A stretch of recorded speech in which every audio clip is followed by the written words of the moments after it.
Thank you, Mr. Speaker. I want to rise and speak to something about housing that isn't in the Financial Measures Act, but maybe ought to be, and that has to do with Airbnbs. So a number of people have raised this issue that rather than the approach to taxing housing that has come forward in this budget, that we ought to have focused on Airbnbs. Now, there is a bill on the floor of the House about Airbnbs, but I would submit that it does nothing, nothing to impact housing supply. Now, we may want to understand where the Airbnbs are in our province.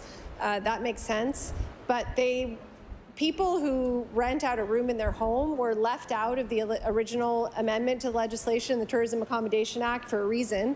We supported it, and it's even more true now. That's because who can afford to buy a house in Nova Scotia right now? Nobody.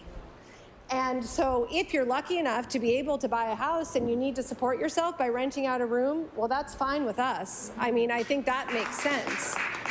What's much more challenging and deleterious to our housing supply across the province are essentially ghost hotels set up by people who buy properties and then immediately convert them into Airbnb rentals. This is happening across the province. My guess is that this is a huge number of the properties that are changing hands right now. There are registration fees. They've been waived for COVID. I would suggest that that's curious to me. I don't know why.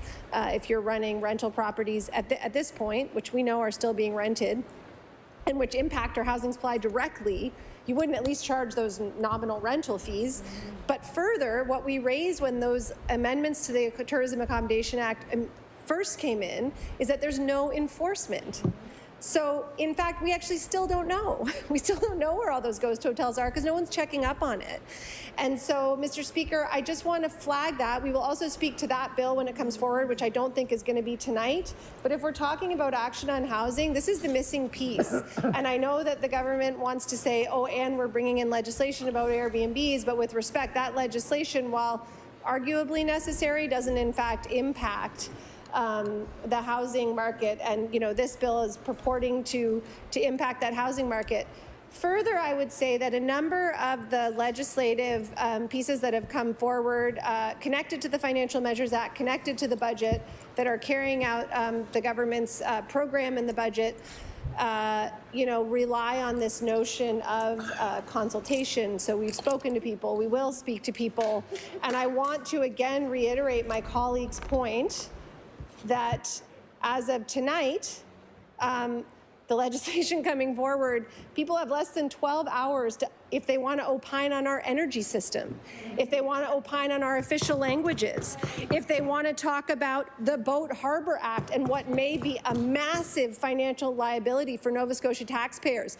This government is giving them less than 12 hours to even register. I mean, nobody will come forward. It's in fact a muzzling of the public and a refusal to allow the public to have their say on these bills. So I don't know if there's a reason that the government wants to do that with these particular bills. If it's just sloppy housekeeping, I don't know what it is. But I think that it is a true subversion of democracy, and I'm very upset to see it happen.